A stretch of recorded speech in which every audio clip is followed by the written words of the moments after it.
Halo semuanya, perkenalkan nama saya Rebren Bunga. Pada video kali ini, kita akan belajar tentang pemrograman berorientasi objek atau PBO, atau juga yang biasa disebut dengan Object Oriented Programming atau OOP. Di video kali ini, kita akan khusus membahas tentang kelas, objek, atribut, dan metode. Pasti kita pernah mendengar tentang istilah tersebut di dalam bahasa pemrograman Java, tapi pusing saat mendengarnya. Untuk mudahnya, kita akan pakai analogi membuat kue dalam memahami apa itu kelas, objek, metode, dan atribut. Di sini kita melihat cetakan kue dan kue yang sudah jadi. Nah, kelas itu ibaratkan cetakan kuenya. Bentuknya sudah ada dan kerangkanya jelas tapi belum bisa dimakan.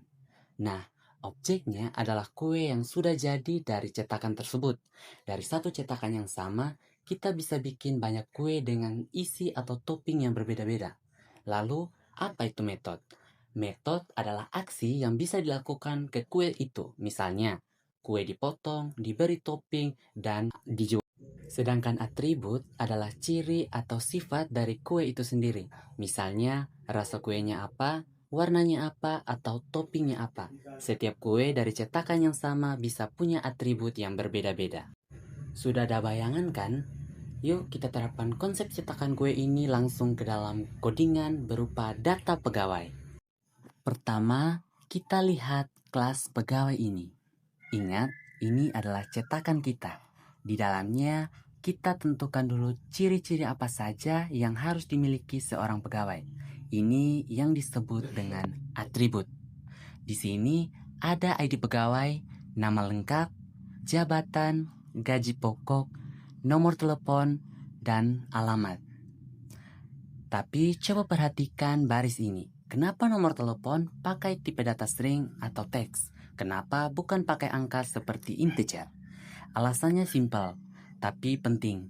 Pertama, nomor HP di Indonesia selalu diawali angka 0. Kalau kita pakai tipe data angka, sistem Java akan otomatis membuang angka 0 di depan tersebut.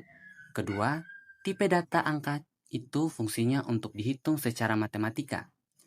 Kita kan nggak pernah mengalihkan atau membagi nomor HP. Makanya, string adalah pilihan yang paling aman.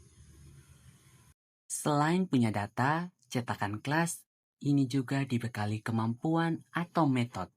Di sini terdapat 4 jenis aksi atau metode yang digunakan di dalam program ini. Yang pertama, metode tanpa parameter dan tanpa return. Contohnya, metode tampilkan info.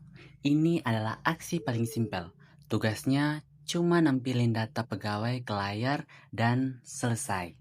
Yang kedua, metode dengan parameter dan tanpa return. Contohnya, metode naik jabatan. Nah, ini butuh info tambahan dari luar alias parameter, yaitu nama jabatan baru dan nominal kenaikannya. Kalau aksi ini dipanggil, data lama akan ditimpa dengan data baru yang lebih tinggi. Yang ketiga, metode dengan tanpa parameter dan menggunakan return. Contohnya, metode hitung gaji tahunan. Aksi ini otomatis mengalihkan gaji pokok dengan 12 dengan jumlah bulan, lalu mengembalikan atau return hasilnya ke kita. Terakhir, metode dengan parameter dan dengan return. Contohnya, metode hitung bonus. Aksi ini minta pesanan bonusnya berapa, lalu dia hitung dan mengembalikan uang bonusnya ke kita dan ditampilkan di layar. Oke, cetakannya sudah siap. Sekarang kita masuk ke kelas app. Ini adalah dapur utama kita.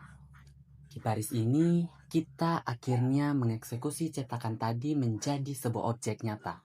Kita buat pegawai baru bernama pegawai 1. Ibaratnya, kuenya sudah jadi nih. Lalu kita isikan data pegawai ini dengan namanya, contohnya Rebrian Bunga, dengan jabatannya staf IT, gajinya 250.000 dan seterusnya. Setelah datanya diisi, mari kita suruh si pegawai ini untuk melakukan aksi-aksinya. Awalnya kita menyuruh untuk menampilkan infonya. Lalu kita naikkan jabatan jadi senior IT dengan tambahan gaji. Yang paling keren, setelah jabatannya naik, saat kita suruh program menghitung gaji tahunan dan bonus, sistem otomatis langsung memakai gaji pokok yang baru dan bukan lagi gaji yang lama. Nah, datanya dinamis dan mengikuti perubahan. Dan yang terakhir, kita meminta untuk menampilkan data akhir setelah gaji pokoknya telah dinaikkan dan posisi jabatannya sudah dinaikkan. Dan sekarang coba kita jalankan. Bisa dilihat di hasil akhir terminal ini, jabatannya sudah resmi jadi senior IT dan gajinya sudah naik berkat aksi metode tadi. Jadi, kesimpulannya, kelas adalah cetakan, objek adalah barang jadinya, dan metode adalah aksi yang dilakukannya, serta atribut adalah ciri-ciri dari objek tersebut. Semoga analogi ini bisa bikin lebih gampang lagi dalam paham PBO.